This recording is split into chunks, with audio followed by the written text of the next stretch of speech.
ஏங்க நீங்க எல்லாம் ஒரு குடும்பத்துல தான் பிறந்தீங்களா? ஒரு எப்படிதான் இதெல்லாம் எப்படி இப்படி மிருக மாதிரி ஆயிட்டு இருக்கிறீங்க எல்லாருமே? ஒரு ஒரு குழந்தை காணனா அந்த தாய்க்கும் தகப்பனுக்கும் எவ்வளவு வேதனை இருக்கும். உன் வீட்டு பொண்ணு ஓடாதா? நீங்க அந்த பிரச்சனையை பார்க்கவே மாட்டீங்களா? இப்படிதான் நீங்க எல்லாம் பேசின்னு இருப்பீங்களா? ஒரு காக்கி சொக்கா போட்டுட்டா இன்னொன்னு பேசிருவீங்களா? யாருடைய வரி பணத்தை சம்பளமா வாங்குறீங்க? மக்களுக்கு சேவை செய்யறதுக்கு தான் நீங்க. உங்களுக்கு சேவை செய்யறதுக்கு மக்கள் கிடையாது. உனக்கு ஒர்க் டென்ஷன் தாளம் இல்ல, எனக்கு பிரஷர் தாளம் இல்ல, எழுதி கொடுத்துட்டு வெளியே போ. நான் 1000 பேர் அந்த சீட்ல வந்து உட்காரத்துக்கு சொல்லுங்க. நீ அப்பவே போய் தேடி இருந்தா அந்த குழந்தைய காப்பாத்திருக்கலாம். குழந்தைய பாலியல் வன்கொடுமை செஞ்சு கண்டனமா போட்டுக்கிறான். எங்க போகுது நாடு?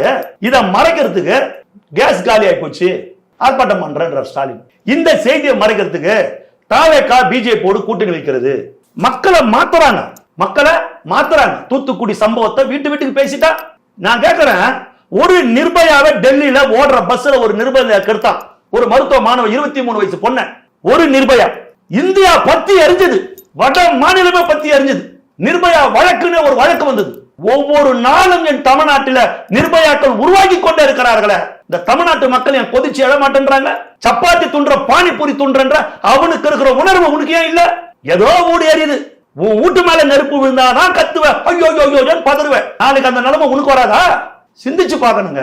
மக்கள் ஒவ்வொருத்தரும் கேட்கணும், ஐயோ என் குழந்தை தூத்துக்குடியில, ஏன் குழந்தை மக்கள் நினைக்கணும்.